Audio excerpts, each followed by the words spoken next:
floor.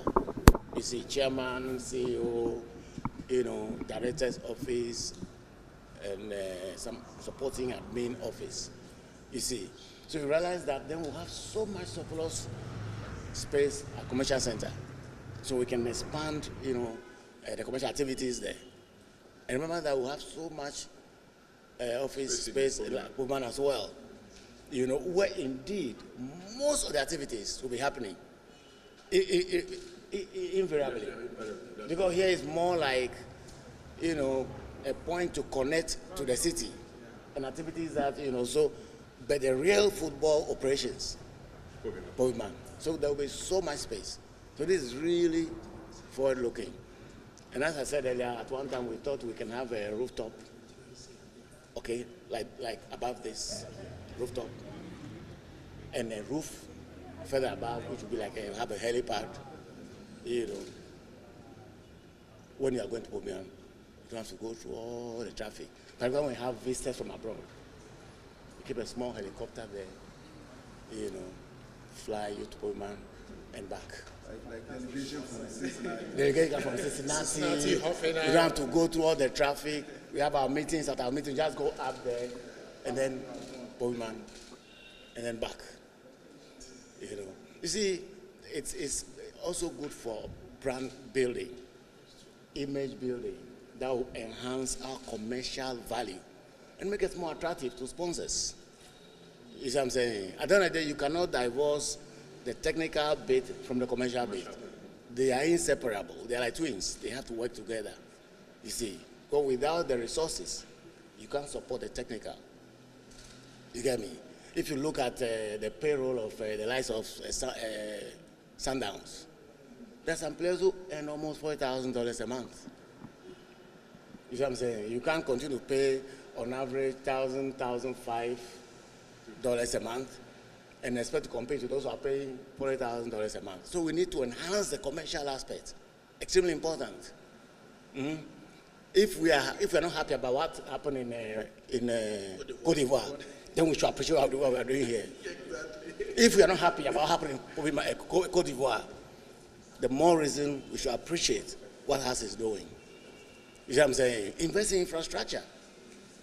We don't have much, Even how they call it, the Africa Games people, they were considering looking at Pokemon for our training facilities because we don't have much in this city. We don't have much in this city.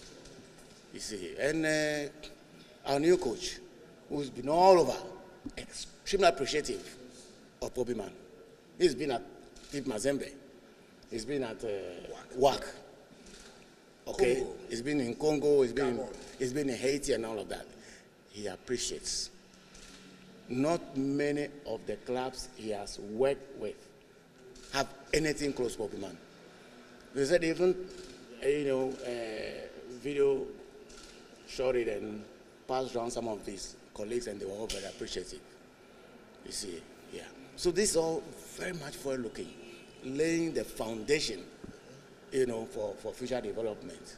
It's got to be appreciated. You see, look, Accra will not be available to us again. We're just short of facilities. Has to look for a place to play next weekend and subsequent weekends because of these Africa Games. You see all the last minute pressures that are going on to get Legon ready. To get, what's the name of the Boteman ready. For a country that we claim to love football, we have nothing. People who don't appreciate what you are doing here, they don't know where the game is going. They have no idea. You see, how far we're here, this night they were very appreciative.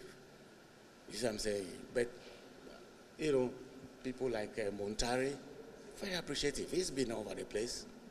Very appreciative what they're having. And more recently, as I said, our new coach, who has been at Champions League winning sides, he just is so happy about what we are doing.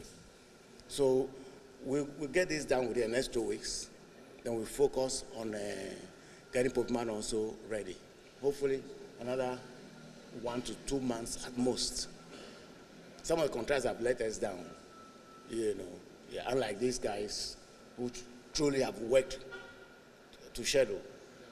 Because at first you promised to do it within like 10 months maximum. Of course, but the country went through difficulties. We also went through difficulties.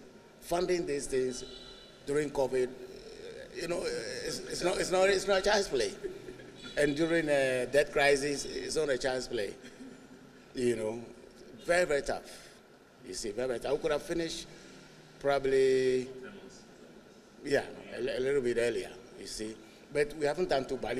You broke the walls, you broke the old one in May. In May 2022, 2022. So this is not too bad. It's not too bad. Well, so it's not bad at all, you see. So that's it. So thank you so much for the support. Royal Majesty, does it come with a sort of relief as far as getting this kind of edifice? No, the good news is that once you put it in place, you don't have to do it again. You see what I'm saying? When it's just like Arsenal. When Arsenal were building the Emirates, they had so much difficulties in even recruiting top players because resources were limited. You see, so when they completed the Emirates, it was a big relief because others are now going to go to tread the same path that you've already been on. You see what I'm saying? So it's a big relief. I mean, how many clubs in our sub-region can boast of this? A whole commercial center and Pobiman. So infrastructure-wise, the only thing that we would need, a stadium. It puts us streets miles ahead of our competitors. So it's indeed a big relief. Because it wasn't an easy decision. It wasn't an easy decision to commit to this. Because you couldn't commit and then fail to complete. See what I'm saying? So it wasn't an easy decision. Pobiman was not an easy decision. Those of you who have built houses before, imagine the cost of walling 1 acre of land. Now we have walled 20 acres of land. Even the decision to wall the whole place was not an easy one for us. But we thought that we just must do it. Once we were building valuable assets there, we need to protect those assets. You see, and again, there's one thing that is very important. When you go to Madrid, you can't go and watch Real Madrid training. You can't. I mean, it doesn't show seriousness when your training is open to the public. So even your opponents can come and spy on you on the eve of matches. That's why we suffered. You see, walling Pobiman means that nobody can come watch our training unless you're allowed to. That's very, very important. When I went to Bonabo and I was happy that, it's almost ready, they'll come and train us. They say, hey, they don't train here. Training is a special thing. They train at a separate place where nobody goes unless you're allowed. So walling Pobiman gives us that advantage.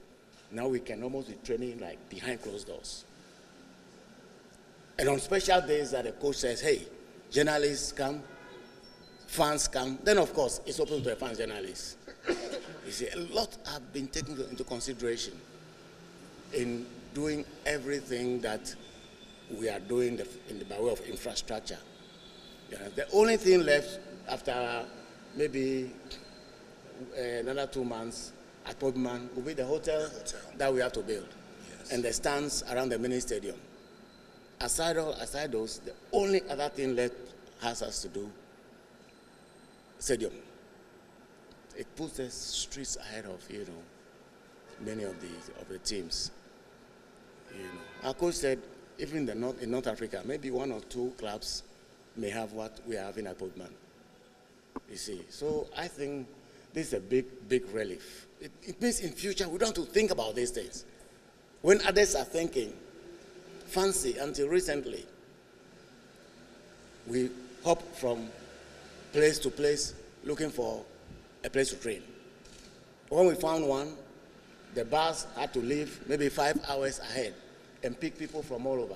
So the first player who is picked may sit in the bus for 5 hours before getting to them, And when they close to the same thing, they have to go around and drop people. Now our players are living next to the pitch. If you're a serious player, you can train at dawn on yourself, on your own. You can train in the morning, you can train in the afternoon, you can even wake up at night and say, hey, let me go and do some training. It's a big step. Those who understand football where it's going, they will appreciate it. But the people who know, Abedipele was at Pullman, yes, and he showered praise on us. He's seen it all. You see what I'm saying? All who have been out, who know what is happening, they appreciate what we have done. And we are happy that we're able to do it at such a difficult time. Because we started all this, we started Pullman before COVID struck. We started Pullman, you see, but we were able to complete it, you see. Then added the commercial center and added it, but these were all well thought out. Because we never wanted to start and then fail to finish. Once we started, we had to finish. So we're happy, aren't we? Yes, sir. Aren't we happy?